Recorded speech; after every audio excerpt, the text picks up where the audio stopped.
నిన్న జరిగిన ఎందుకంటే పేదల కళ ఏదైతే ఉందో దానికి సాకారం చేస్తూ నిన్న గౌరవనీయులు ముఖ్యమంత్రి గారు రావటం, ఆ పేదల సొంతింటి కళని నిజం చేస్తూ ఆయన పేదలకు పట్టాలు పంపిణీ చేయటం అనేది కనుల పండుగగా జరిగింది. ఈ కార్యక్రమంలో ఒంగోలు నగరంలో పేదలు ఎవరైతే ఉన్నారో వాళ్ళందరూ కూడా ఆ కార్యక్రమానికి విచ్చేసి విజయవంతం చేసినందుకు ముందుగా వారందరికీ వైఎస్ఆర్సీపీ పార్టీ తరఫున మా నమస్కారాలు తెలియజేస్తూ ఉన్నాం.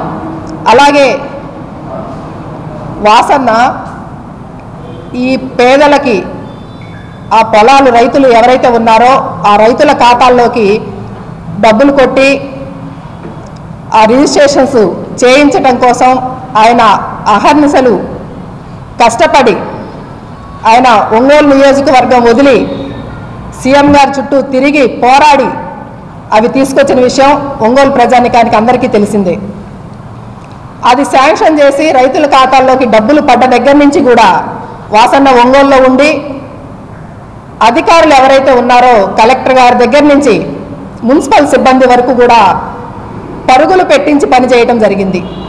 ఎందుకంటే వాసన్న ఆ స్థలాలు రైతులతోటి మాట్లాడటానికి అగ్రహారం మల్లేశ్వరపురం వైపు వెళ్ళినప్పుడు ఎలా ఉందో నిన్న పట్టాల పంపిణీకి అంటే మధ్యలో 10 రోజులు మాత్రమే మనకి ఆ వ్యవధి ఉంది.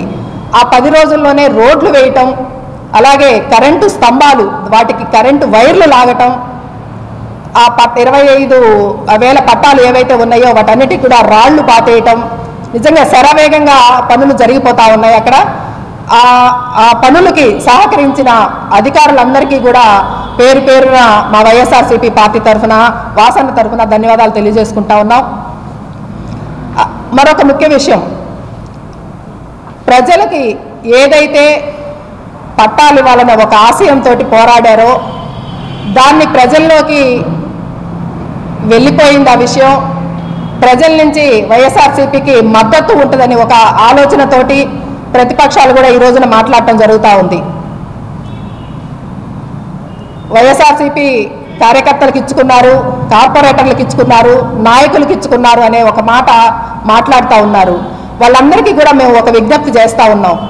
గమనించండి, సచివాలయ వ్యవస్థ ఉంది, అది కూడా మన మధ్యలోనే ఉంది. ఎక్కడో వైఎస్ఆర్సీపీ ఏమి దాచిపెట్టి ఎక్కడో పెట్టలేదు. ఆ సచివాలయ వ్యవస్థ కూడా మన మధ్యలోనే ఉంది.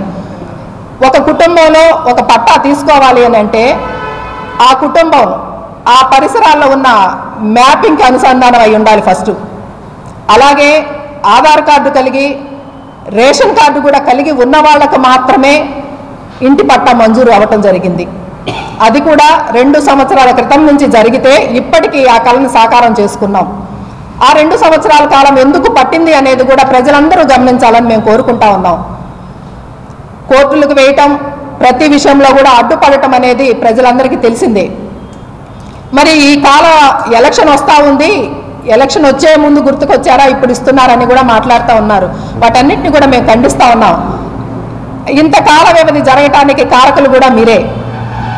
ప్రజలకి ఎక్కడైతే పట్టాలు వైఎస్ఆర్సీపీ ఇచ్చితే ప్రజల్లో మన మద్దతును కోల్పోతామని ఒక ఉద్దేశంతో ఇన్ని అడ్డంకులు సృష్టించి అబద్ధాలని జనంలోకి ప్రచారం చేయటం, పట్టాలు వాసన్న ఇవ్వలేదు ఇంతవరకు అనేది నిన్న కూడా మాట్లాడుతూ ఉన్నారు. కేశవరాజుకుంట కానీ ప్రగతి కాలనీ కానీ కొన్ని చూసుకున్నట్లయితే 7,000 పట్టాల వరకు కూడా ఆయన ఇచ్చున్నారు. అది రికార్డ్ పరంగా ఉంది, అది గమనించండి. అలాగే శాశ్వతమైన పథకాలు ఒంగోలులో ఎన్నో ఆయన చేస్తున్నారు. మరి వీటన్నిటినీ కూడా ప్రజల్లోకి పార్టీ ఎక్కడ తీసుకెళ్తుందేమో, ప్రజల్లోకి అది వెళ్ళి నిజానిజాలు తెలుసుకుంటారేమోనని ఒక ఉద్దేశంతో అప్పటికప్పుడు హడావుడిగా ప్రెస్ మీట్లు పెట్టడం, వైఎస్ఆర్సీపీ మీద బురద చల్లడమే పనిగా పెట్టుకున్న నాయకులకి గమనించమని చెప్తా ఉన్నాం. మీరు పోరాడినా మేము పోరాడినా ప్రజల కోసమే కదా. ప్రజలకు పట్టాలు ఇస్తూ ఉంటే ఎవరైనా దాన్ని అడ్డుకోవటం, ఆక్రోశించాల్సిన అవసరం అయితే లేదు కదా. అవి గమనించాలని చెప్పేసి మేము కోరుకుంటూ, ఏదైతే ఈ దుష్ప్రచారం చేస్తూ ఉన్నారో వాటివన్నిటిని కూడా మేము ఖండిస్తూ, తెలుగుదేశం పార్టీ వాళ్ళకే పట్టాలు వచ్చినాయి అనేది ఒకటైతే మేము అనంగానే, ఎందుకంటే వైఎస్ఆర్సీపీ పార్టీ వాళ్ళకి ఇచ్చినాయని మీరు అంటున్నారు, కానీ ఇక్కడ తెలుగుదేశమా, వైఎస్ఆరా, లేకపోతే జనసేన, లేకపోతే ఇంకొకట అనేది మాత్రం ఇక్కడ మా నాయకుడు ఎప్పుడు కూడా ఆ భేదాలు అనేది ఎక్కడా చూపించలా. ఎవరైతే అర్హులు ఉన్నారో వాళ్ళందరికీ కూడా పట్టాలు ఇవ్వాలని ఒక సదుద్దేశంతో ఈ రోజున రేషన్ కార్డు లేని లబ్ధిదారులు చాలా మందికి పట్టాలు ఆగిపోయినాయి.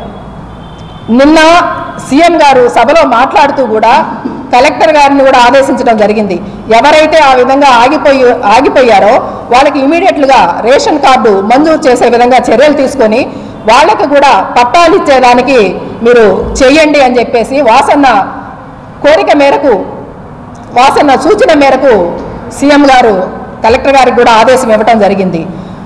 ఇక్కడ పార్టీలు కానీ కులాలు కానీ ఎక్కడా చూడట్లా. ప్రతిసారి కూడా అవన్నీ ఎందుకు తీసుకొస్తున్నారో మాకు అర్థం కాని విషయం. పేద ప్రజలకి పని చేయటం ఒక్కటే వైఎస్ఆర్సీపీ లక్ష్యం, వాసన్న లక్ష్యం. ప్రజలందరూ కూడా ఎవరెవరు పనిచేస్తున్నారు, ఏ నాయకుడు దగ్గరికి తీస్తా ఉన్నాడు, కులాలు చూడట్లేదు, పార్టీలు చూడట్లేదు అనేది ప్రజలకు తెలుసు. అందులో ఒంగోలు ప్రజలకు వాసన్న గురించి చాలా బాగా తెలుసు కాబట్టే ఆయనతోటి ఒంగోలు ప్రజలు మమేకం అయ్యారు కాబట్టే 5 సార్లుగా ఆయన ఎమ్మెల్యేగా, శాసనసభ్యులుగా ఆయన గెలిపించుకున్నారు. ఈ ఒక్క విషయాన్ని కూడా గుర్తుపెట్టుకోవాలని కోరుకుంటూ ఒంగోలు ప్రజానికానికి అందరికీ కూడా మేము ఒకటే మనవి చేసుకుంటా ఉన్నాం. నిజాలు తెలుసుకోండి.